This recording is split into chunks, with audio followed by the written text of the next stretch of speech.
Boa noite, pessoal. Boa noite, igreja. Sejam todos bem-vindos, bem-vindas ao nosso culto sempre. Obrigado pelo apoio, pelo carinho, pelas orações, pelas manifestações da sua posição de apoiar a igreja nesse tempo que estamos vivendo. Muito importante para nós receber isso de vocês e nós enfrentarmos juntos esse tempo difícil que a humanidade está passando. Nós estamos falando sobre um tema nesses domingos. Deus ouve o clamor do seu povo. É uma série de mensagens em Êxodo, no capítulo 15, a partir do versículo 27, que foi o sermão do domingo passado, onde o povo tem aquela experiência com as águas amargas, até o final do capítulo 18. E esses serão, então, os nossos textos para os próximos domingos, e girando sempre em torno desse tema. Deus ouve o nosso clamor, Deus ouve o clamor das pessoas, Deus ouve o clamor do seu povo. Hoje é o capítulo 16 todo, mas nós vamos ler apenas parte dele, até o versículo 8 apenas. Diz assim: E partiram de Elim, e toda a congregação dos filhos de Israel veio para o deserto de Sim, que está entre Elim e o Sinai, aos 15 dias do segundo mês, depois que saíram da terra do Egito. Toda a congregação dos filhos de Israel murmurou contra Moisés e Arão no deserto.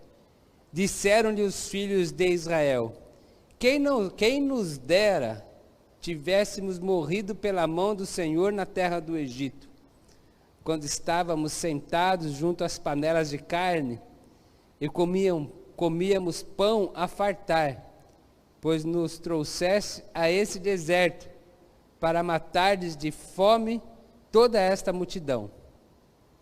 Então disse o Senhor a Moisés: Eis que vos farei chover pão do céu, e o povo sairá e colherá diariamente a porção de cada dia, para que eu ponha à prova se anda na minha lei ou não. Dar-se-á que ao sexto dia prepararão o que colherem, e será o dobro do que colhem cada dia. Então disse Moisés e Arão a todos os filhos de Israel: À tarde sabereis que foi o Senhor quem vos tirou da terra do Egito. E pela manhã vereis a glória do Senhor, porquanto ouviu as vossas queixas. Pois quem somos nós para que murmureis contra nós? Prosseguiu Moisés: Será isso quando o Senhor à tarde vos der carne para comer, e pela manhã pão que vos farte? Porquanto o Senhor ouviu as vossas queixas, com o que vos queixastes contra ele. Pois quem somos nós? As vossas queixas não são contra nós, e sim contra o Senhor. Nós estamos aqui diante de mais um texto, e de um episódio, uma sucessão de acontecimentos, e aqui teremos então a inauguração daquele evento que cai o pão do céu, chamado maná, e vem as cordonizes, e o povo tem carne também para comer. Mas tanto quanto o evento passado, quanto esse, quanto entraremos no capítulo 17, veremos de novo, que esses acontecimentos, embora não sejam um acidente de percurso, embora não seja nada que tivesse fugido do propósito de Deus para o seu povo, esses acontecimentos, eles são resultados do clamor do povo a Deus. O povo está até diante de uma necessidade, e o povo então clama a Deus diante da sua necessidade. Tanto aqui quanto diante das águas amargas, nós temos essa curiosidade de que o povo, ele clama e murmura. O clamor é justo. O clamor, ele é honesto. O clamor, ele é justificável, porque é um clamor diante de uma necessidade real, de uma necessidade que existia de fato, diante de uma necessidade física.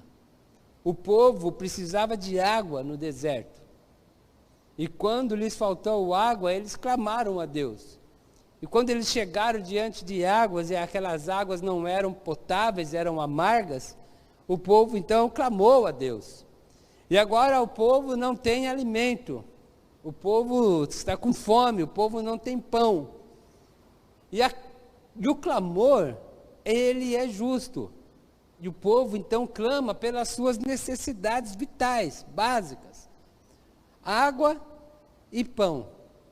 Agora, a murmuração é que não é justa.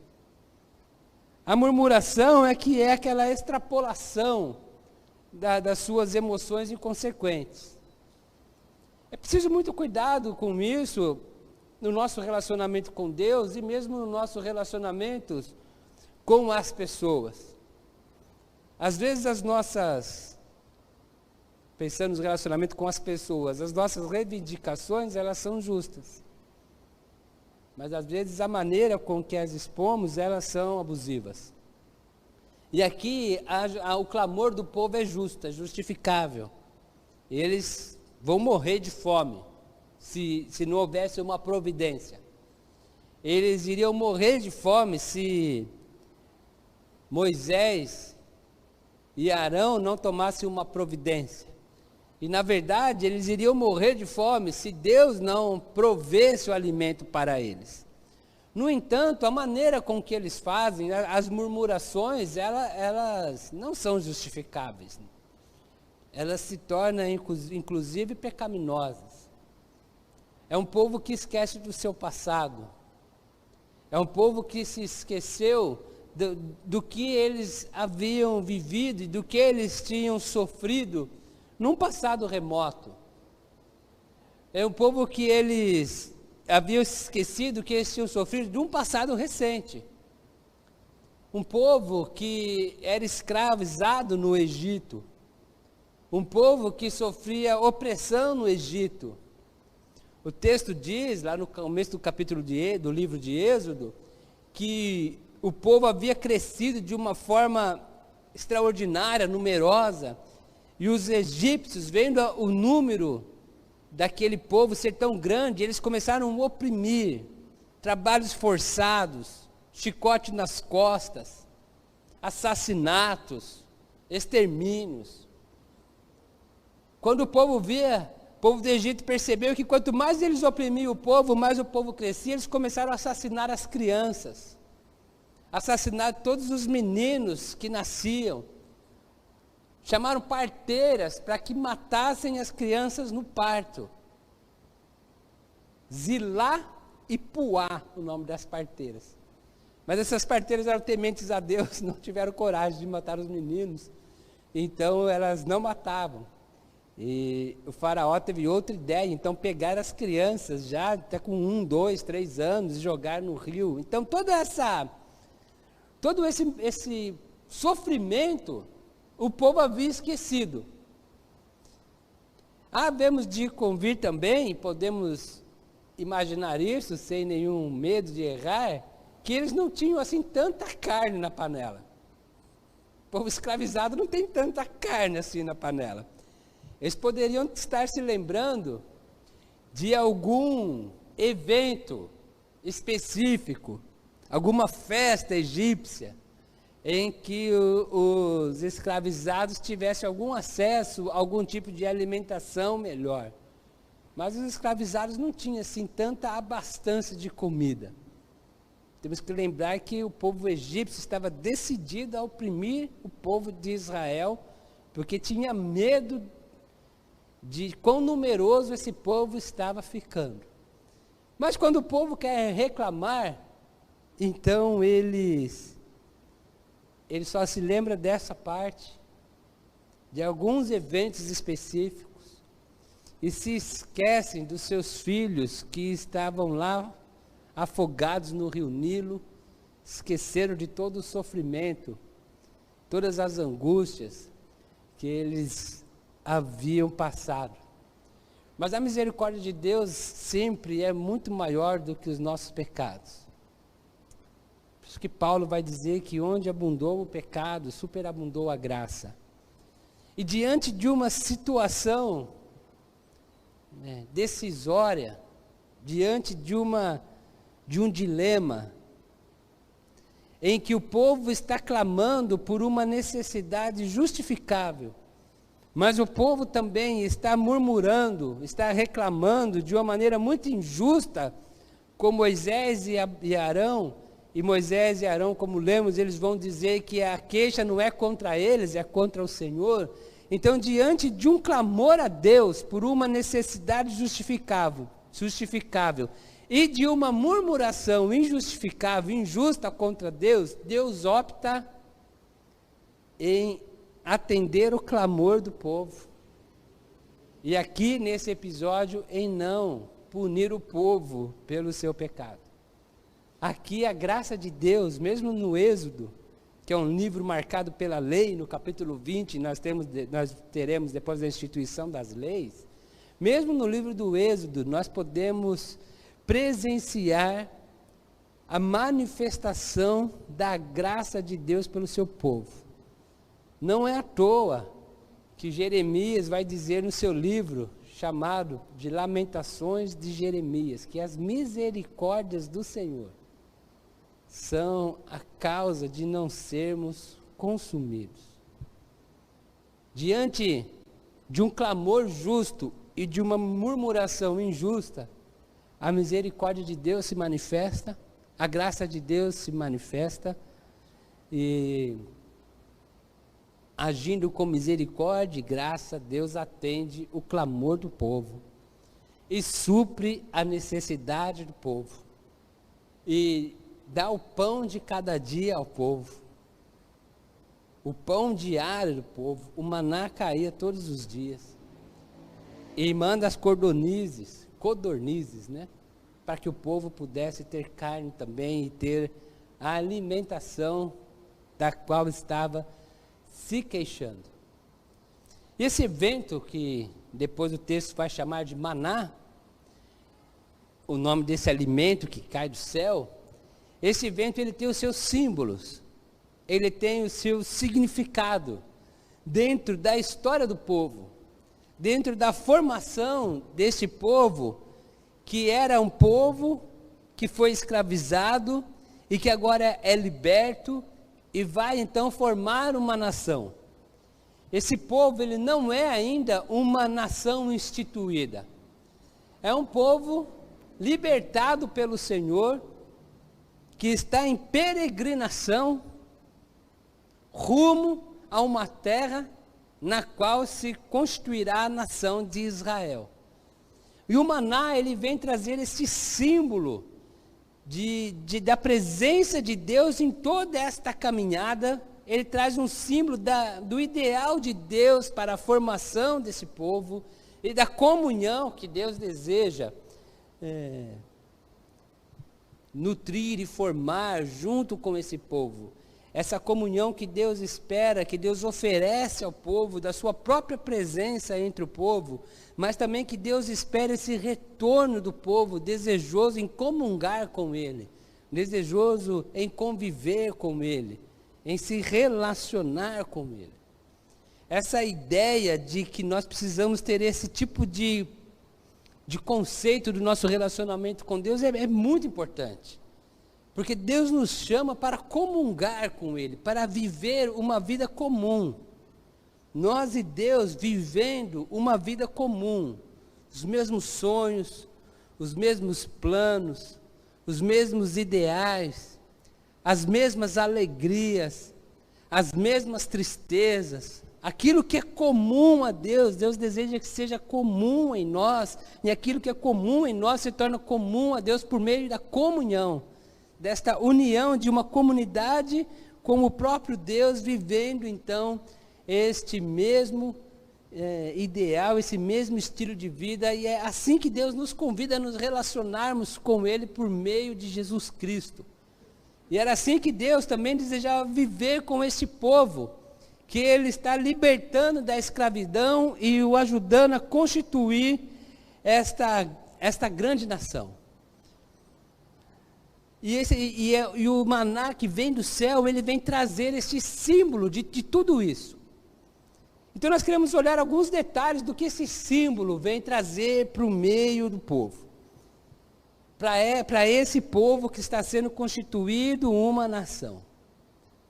É bastante interessante como se dá o começo desta narrativa do capítulo 16. Ela começa dizendo que o povo sai dos mananciais de Elim. Então o povo caminhando num deserto, ao atravessar o Mar Vermelho, eles caminham por 3 dias e falta água. E eles encontram águas amargas. E Deus então ensina o povo como transformar água amarga em água doce. Depois o povo caminha mais 11 quilômetros e encontra um oásis, um lugar assim, que trouxe conforto e estabilidade para o povo. Esse oásis chamado Elim, havia 12 fontes de água, havia 70 palmeiras, onde o povo tinha sombra, onde o povo tinha água, onde o povo tinha alimento. E o povo fica ali por aproximadamente 1 mês, nessa zona de conforto. Está tudo bem. Nós saímos do Egito, e agora nós temos água, e agora nós temos sombra, e agora nós temos alimento. Mas o povo agora ele se coloca em marcha novamente pelo deserto. Há uma orientação dos líderes, Moisés e Arão, e esses líderes, recebendo a orientação de Deus, eles colocam o povo em marcha novamente. E o povo agora vão caminhar pelo deserto novamente. O povo deixa a sua zona de conforto para caminhar rumo à vontade de Deus.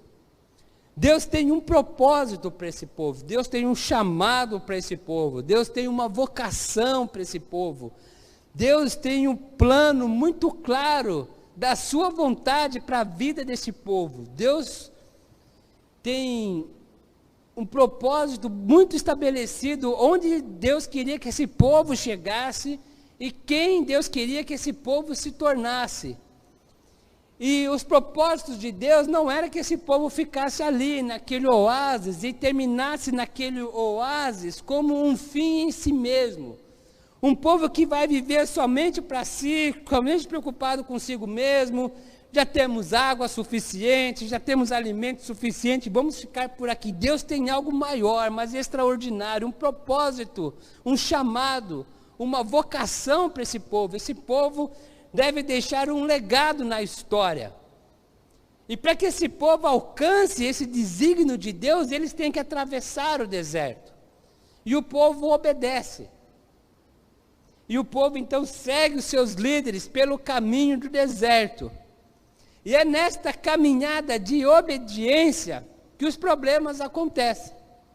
É nesta caminhada de obediência que falta água.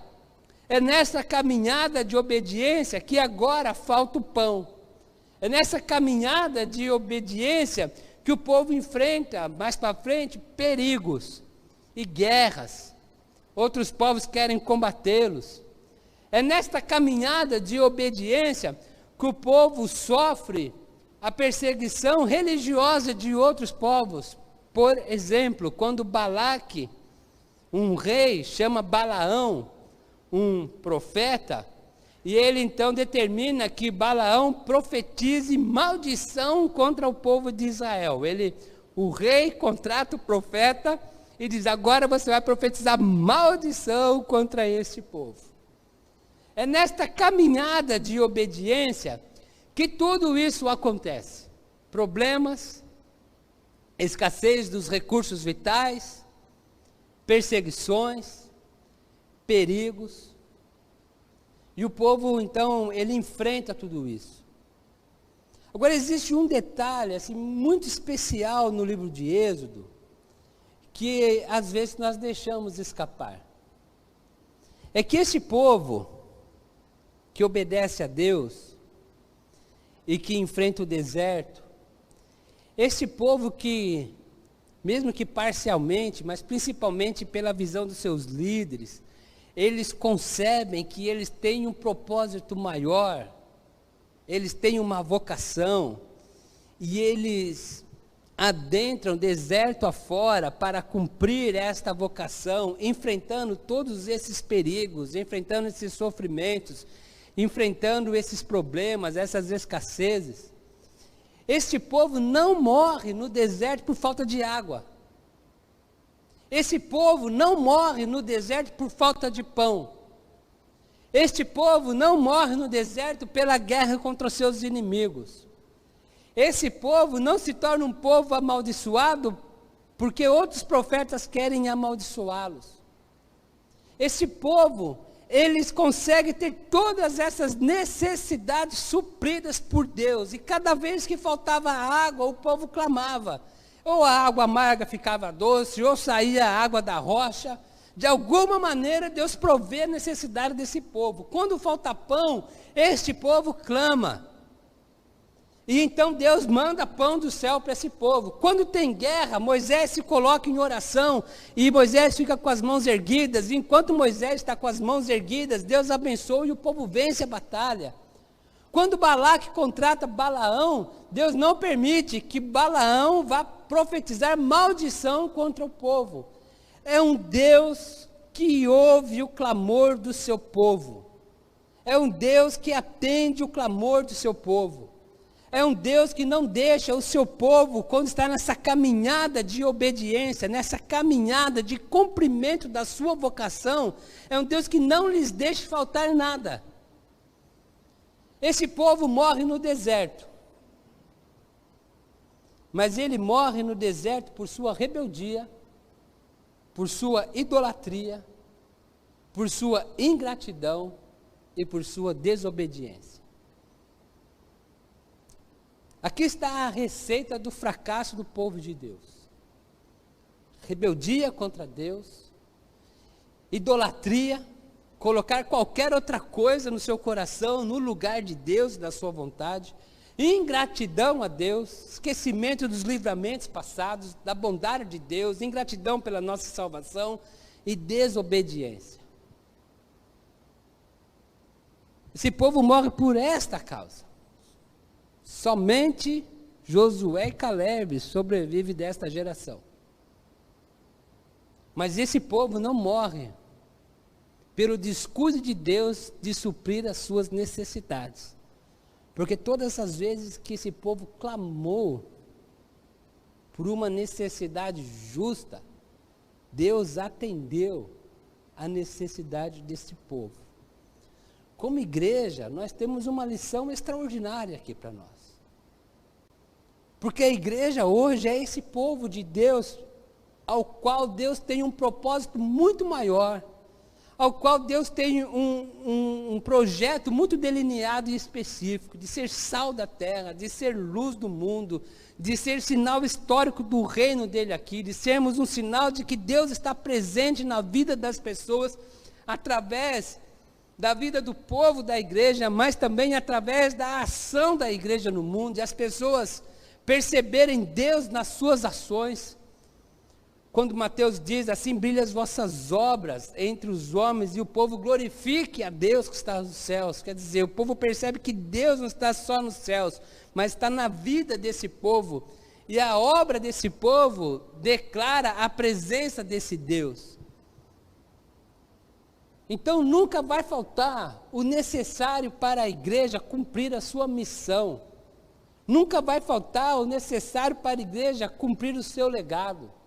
Nunca vai faltar o necessário para a igreja cumprir a sua vocação. Nós precisamos aprender a mudar nossas perguntas. Nós precisamos aprender a mudar os nossos questionamentos. O nosso principal questionamento não deve ser assim: se Deus nos fala assim, vão para tal lugar fazer tal obra, a primeira pergunta que a gente faz é: quanto temos em caixa? A primeira pergunta não é essa. A primeira pergunta é: essa é a vontade de Deus? Se a resposta for sim, pode ir. Porque não vai faltar pão. Porque não vai faltar água. Porque não vai faltar proteção. Porque não vai faltar a bênção. Porque sempre que o povo de Deus se compromete no cumprimento da sua vocação e do seu legado, do seu chamado, dos propósitos de Deus para ele, Deus vai ouvir o clamor da igreja e vai suprir cada necessidade da igreja. O que pode nos fazer fracassar é a nossa rebeldia. O que pode nos fazer fracassar é a nossa idolatria. Quando idolatramos as coisas e colocamos no lugar de Deus. O que pode nos fazer fracassar é a nossa ingratidão a Deus, ou a nossa desobediência. Mas quando ouvimos a voz de Deus e caminhamos na direção que Ele nos dá, mesmo que essa direção seja um deserto, podemos ir confiantes de que Deus suprirá as nossas necessidades. Não significa que não vamos ter problemas, como o povo teve. O povo teve que clamar, mas é certeza que Deus ouvirá o nosso clamor. Então o maná, ele não é um acidente de percurso. O maná é um símbolo de um Deus que cuida do povo. O maná, ele está se realizando na vida desse povo como uma manifestação de Deus dizendo para o povo: continue caminhando na direção que eu estou lhe dando, porque sou eu quem cuido de vocês o tempo todo. Em cada momento eu estou cuidando de vocês. O maná, ele não é um acidente de percurso, ele é um símbolo de como Deus quer que nós vivamos como comunidade. E é muito interessante isso, que Deus, ele derrama o maná diariamente. É o pão nosso de cada dia. O pão nosso de cada dia dado ao povo, com exceção do sábado. E mais para frente falaremos do sábado.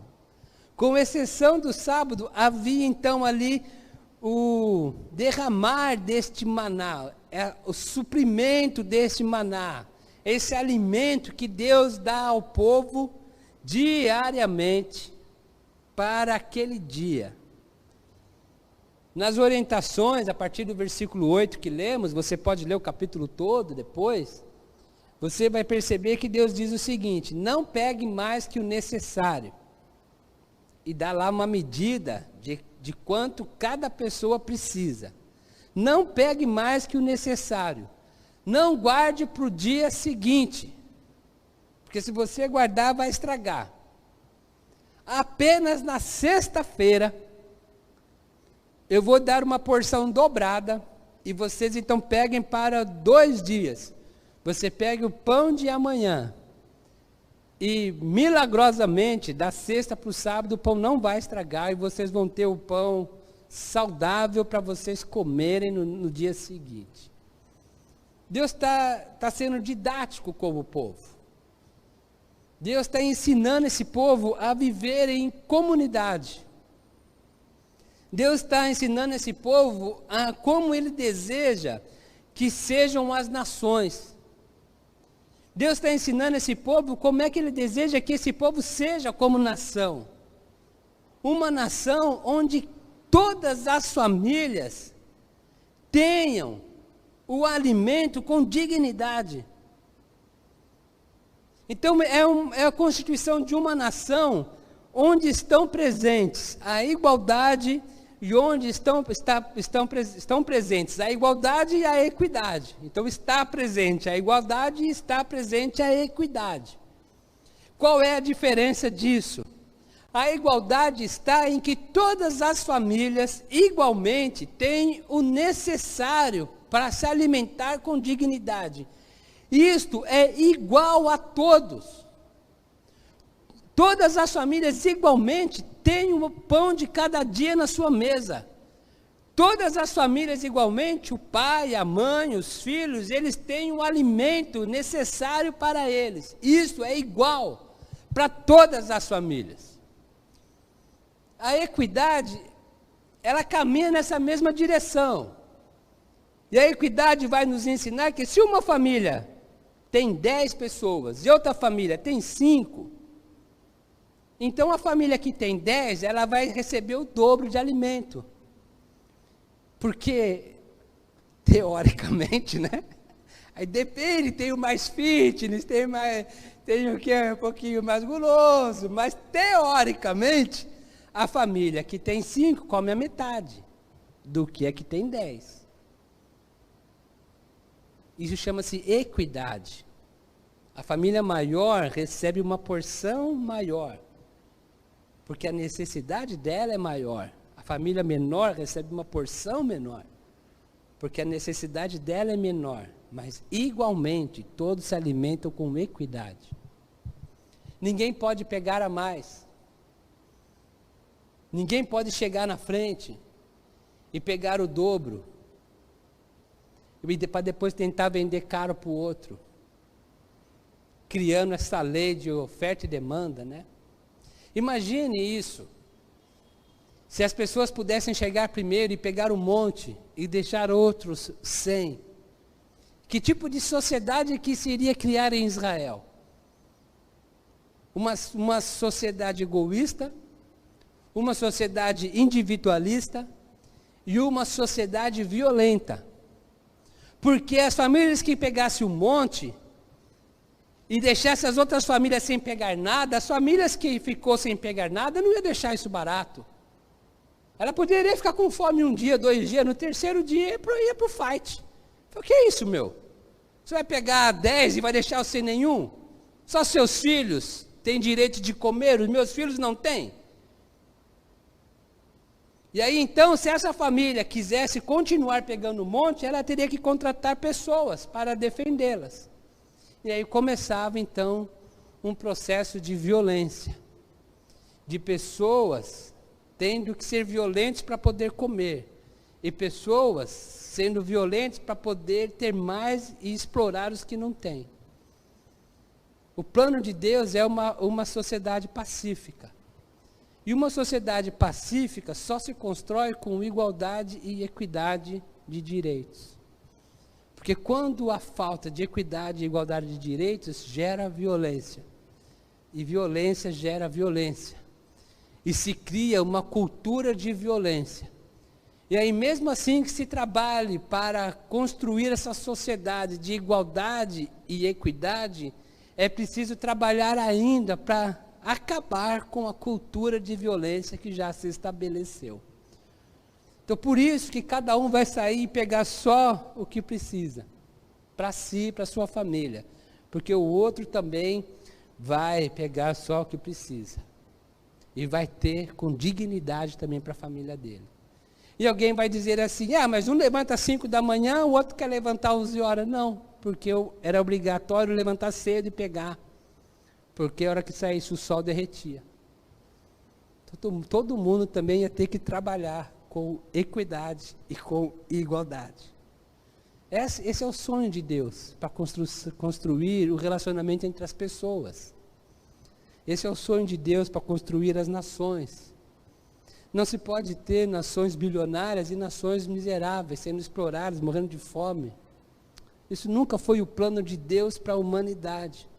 E se nós entendemos que Israel vai ser um modelo de nação para as outras nações, então passa por isso, de que todas as famílias, o maná vai ser este símbolo de que todos têm que ter o direito de ter as suas necessidades supridas com dignidade. Nenhuma criança ia morrer de fome em Israel. Nenhum idoso ia ficar sem um alimento na sua mesa. Porque o maná caía o suficiente para todos. Nós vivemos num planeta que ainda tem suprimento para todos.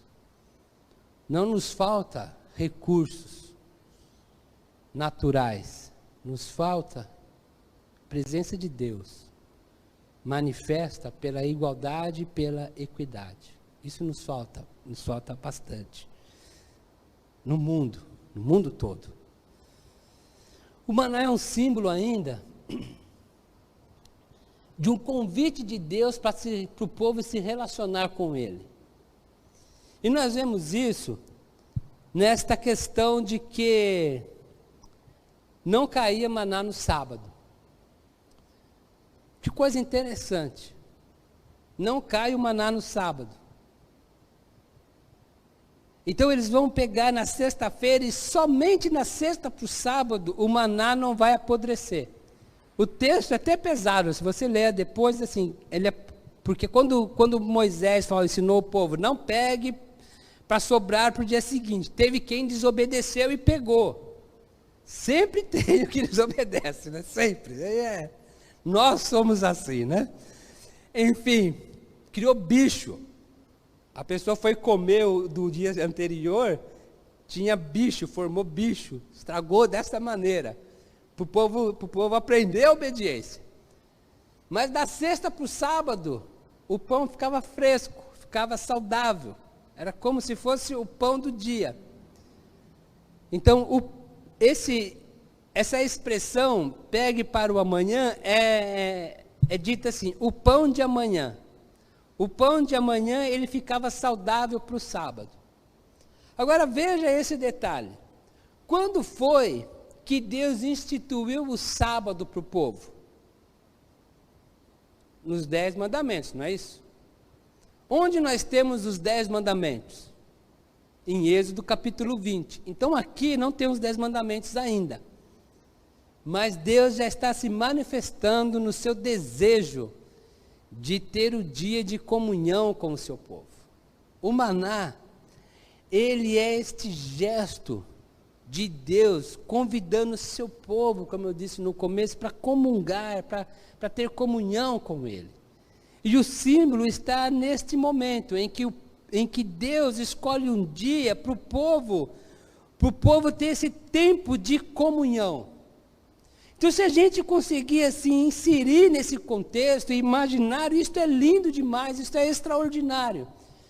Imagine Deus dizendo nestas palavras ou desta maneira, ou imagine você nas suas palavras, né?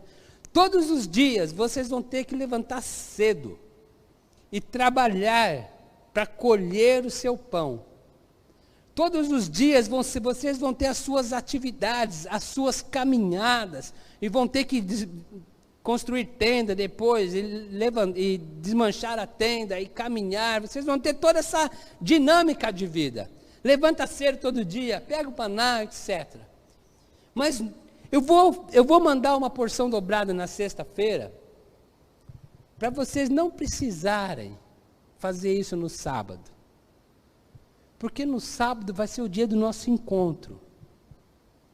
Então, esse Deus que é uma comunidade, esse Deus que é 3, Pai, Filho e Espírito, esse Deus que em si já é uma comunidade, Ele escolhe uma outra comunidade, e eles querem então se relacionar entre comunidades. O sábado então ele traz esse símbolo de um Deus que quer conviver com o povo, que quer estar junto com o povo. É Deus falando ao coração do povo, é o povo falando ao coração de Deus, é o povo se reunindo para prestar culto, para prestar adoração, e a banda ensaia, né, e todo esse negócio que a gente tem já também, já trazer para os nossos dias, porque nós queremos esta comunhão com o nosso Deus. Mas antes de nós queremos, Deus foi quem quis. E Deus escolhe este dia que o povo não precisa ir lá e colher o pão, para que o povo tenha esse descanso, não só o descanso físico, mas essa restauração do seu ser holístico, mental, emocional, espiritual, físico, no relacionamento com o Deus Todo-Poderoso. Então o maná, ele é este símbolo de que há um Deus no céu que quer comungar com a humanidade, que quer ter comunhão com a humanidade, que escolhe um dia, aqui nesse contexto, para que através deste dia, esse povo possa parar, refletir sobre essas coisas e ter esse tempo de qualidade, esse tempo de comunhão em comunidade com Deus. É claro que o povo aqui, os hebreus, eles podiam orar na segunda, eles clamavam na terça, eles clamavam constantemente, mas é o momento do agrupamento das comunidades. A comunidade humana com a comunidade trina, divina, e esse momento de comunhão íntimo, pessoal, verdadeiro, sobrenatural, metafísica, mística, tudo isso é o que nós vivemos ainda hoje pela graça de Jesus. John Cove é o comentarista do livro de Êxodo, e ele, quando ele chega nesse versículo 4, quando diz assim, e vocês vão deixar o pão, vão colher o pão de amanhã,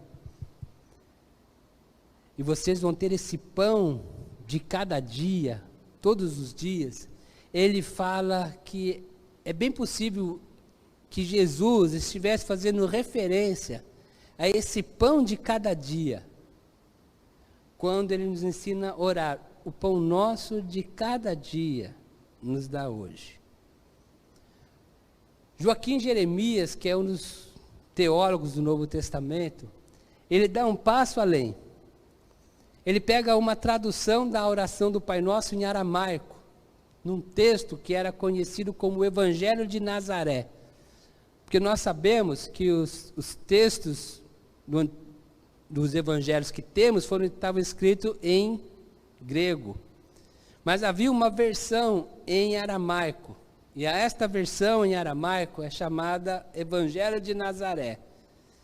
E nesta versão em aramaico está assim, ó, o pão de amanhã nos dá hoje. Muito além do pão de cada dia, o pão do sábado, o pão da comunhão, o pão da experiência com Deus. É um pão, é um pedido, não no sentido apenas do suprimento físico, mas é um pedido dizendo assim, que a experiência de eu ter que ganhar o pão de cada dia seja uma experiência espiritual, seja uma experiência de fruto do meu relacionamento com Deus. É muito mais do que o suprimento, o pedido de suprimento de uma necessidade física, é um pedido de suprimento holístico, inteiro do ser humano. O pão de amanhã, o pão do sábado, nos dê, Deus, porque nós precisamos do alimento físico, mas muito mais, nós precisamos dessa comunhão com o Senhor que supre todas as nossas necessidades existenciais. É um convite, é um aceitar do convite de Deus. Deus, nós queremos esse tempo, essa comunhão com o Senhor. E nós não queremos esta comunhão com o Senhor somente no sábado, mas nós queremos todos os dias. Que a nossa experiência de vida seja uma espiritualidade. Seja esta convivência com o Senhor. Então nos dê, Deus, o pão de amanhã. E o amanhã, aqui para os arameus, ou para a língua aramaica, ele não significa apenas o amanhã do dia seguinte, ele não significa apenas do amanhã daqui 10, 20 anos. Este amanhã é escatológico. Então é o pão que comeremos com Deus na eternidade, nos dá hoje, Deus. Nos dá hoje. A experiência do céu, da comunhão com o Senhor. E aí já podemos pular para a ceia do Senhor e lembrar que Jesus disse que nós comeríamos daquela ceia com Ele na eternidade. Deus, esta experiência da eternidade nos dá hoje, para que hoje aqui nós já possamos experimentar deste maná de amanhã, deste pão de amanhã, desta comunhão com o Senhor aqui, que supre as nossas necessidades físicas, mas também que nos faz viver a experiência da eternidade, desta alegria dos céus, enquanto estamos aqui, e vivemos esta alegria dos céus, por meio do nosso Senhor e Salvador Jesus Cristo. Então o maná, ele vem trazer esse símbolo no meio do povo. O maná, é importante repetir, ele não foi um acidente de percurso. O maná não foi um plano B. Então, assim, imaginando bem simploriamente, né? Aí Deus conversando assim, vamos mandar o povo, é por ali, é para o deserto. Então vai ali para o deserto. Ih, no deserto não tem comida. Ah, vamos dar comida do sertão. Vamos dar um jeito. O maná não é um jeitinho. O maná é um símbolo. É um propósito de Deus mostrando para o povo que o povo pode obedecê-lo sempre, porque Ele é um Deus que ouve o clamor do povo, é um Deus que supre as necessidades do povo, é um Deus que sempre age com graça e misericórdia diante do clamor do povo. O maná, ele é um símbolo de como Deus quer que nós nos relacionemos como humanos, como pessoas, como comunidade, como sociedade. E o maná é um símbolo de que Deus está nos convidando a nos relacionarmos com Ele, íntima e profundamente. Porque na sexta-feira vai cair o pão de amanhã. E o pão de amanhã é o símbolo de que Deus estará ali. Em vez de você sair no sábado para colher o maná, você sai no sábado para o encontro com Deus e se relacionar com Ele.